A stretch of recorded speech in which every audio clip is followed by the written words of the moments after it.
about? You see, as I mentioned before, we have to do three things.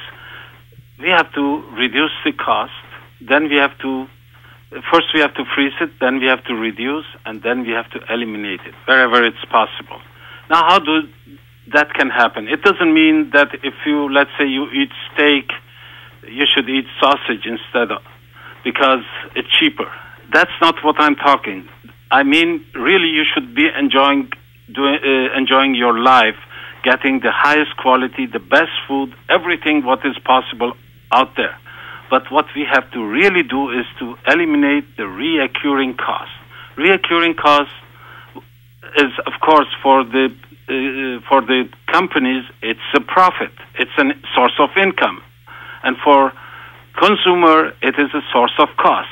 But it doesn't need to hurt the companies by doing that. Let's say Exxon Corporation stops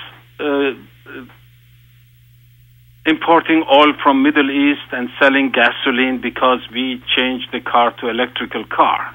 So what they can do, they can manufacture batteries. They can manufacture solar systems that could power that car. So right, it's like becoming new players in the new game. It's like or front runners in the new game. Anything, because Exxon Corporation, they have also grocery stores at every gas station. So they are not going to lose anything. But the people should not pay for the reoccurring costs all the time. Interest, for instance, I don't see serving anybody. It only makes destroying a lot of things.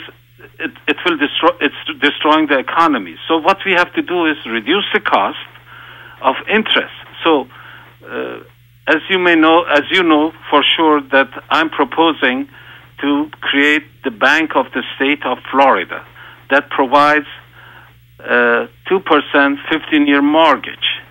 Now, and yet this bank could make billions and billions of profit by doing that, because by using the fractional reserve banking system that I believe on 15th of October, you had a wonderful lady there like yourself, Ellen Brown, and she explained on that, and I was fortunate to be on that show too. I love that show. I love the work that you both did on that. I would recommend every body to go to your site and listen to that, and they will understand what I'm talking.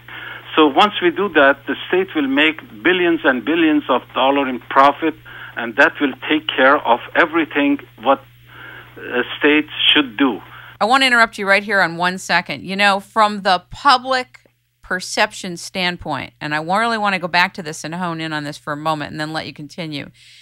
Doctor, people don't often believe that if you leave that kind of fiduciary authority with a state, that the state will do what's in the greater interests of the people in it. And so the distrust of the state, coupled with new powers and this ability on a fiduciary level to monetize everything and anything through credit, including endless jobs. Even if people hear it conceptually, they may get excited about it, but this distrust for the way governments are run, like a great part of when I was talking to Ellen in a pre-production meeting, I had no idea that so many people were not aware that many states in America were on the verge of bankruptcy. And since they're on the verge of bankruptcy, the question is, how can you trust putting that kind of capacity in the hands of state governments to then charter a bank when they're already bankrupt? They can't manage anything in what they got. What do you say to that? What's your sense of that? Okay, I can refer to one comment, and I think this comment, which appeared on different websites, says the best. This gentleman said, let Khavari has his chance to do that. He cannot do anything worse than the banking system has done already to the people.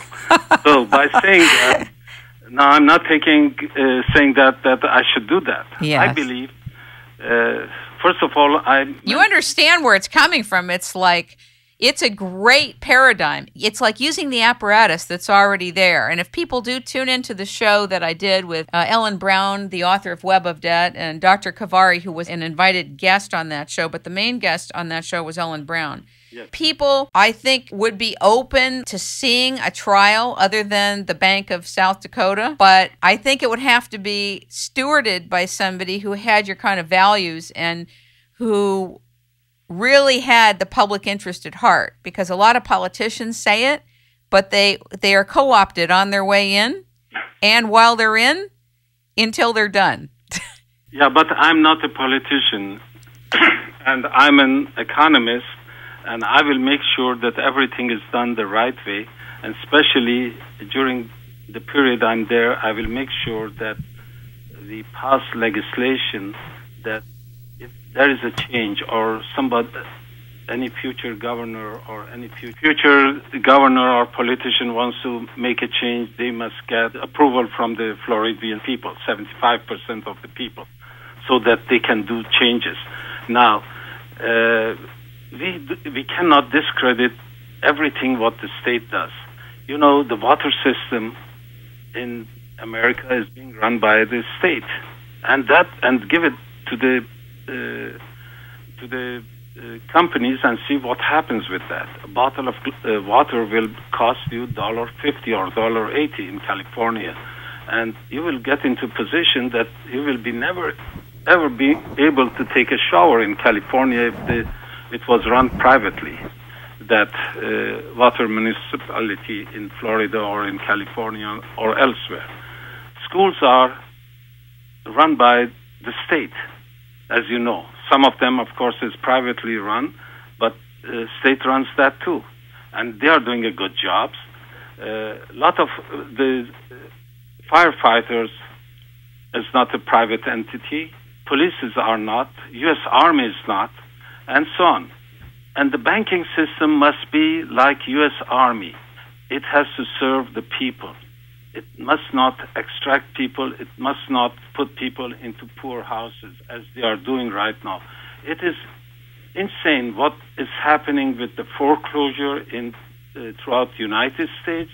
They are throwing people out of their houses, and then they are destroying capital left and right. And then they run to the state and demand bailouts. What is that? What do you call that? That is socialism. That's true. That is socialism. But we are not doing socialism. You set the norms, you set the law, and you say 2%, 15-year mortgage. As long as you are Floridian and you are a U.S. citizen and you have no crime, no nothing, you get it. And then you give them jobs. You give them jobs. This is America, for God's sake. It's not Banana Republic. If we cannot do it, who else can do it? Which other country can do it? And then the education must be free. It is the biggest crime of the century that you take 18-year-old kid from the high school, give them a piece of paper to sign that you give them loans, $20,000, $30,000, up to $300,000. Right. It's terrible. And then you charge them 6% interest on that. You destroy these kids. You know what they have learned when they went to college? They lived in their parents' house, not knowing anything about financing. Not too many of them they know. They drove cars. They went to played soccer, played football, played volleyball, whatever they did, and just study a little bit. And now they go to colleges, and even they don't realize what they have done, what has been done to them. They're shackled for years. And how do they pay $200,000 at 6% interest? It's no way to do that. How do you propose transitioning education from a profit-making institutional industry to something where education is offered freely?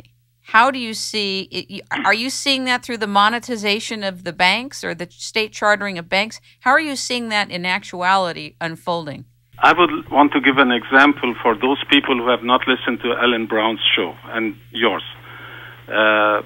If we get $100 deposit, the state bank gets $100 deposit, they can loan out up to 10 times. That is $1,000. And if they pay 2%, if they pay 6% on CDs, which I propose to do, they pay only $6 because they pay on $100,000.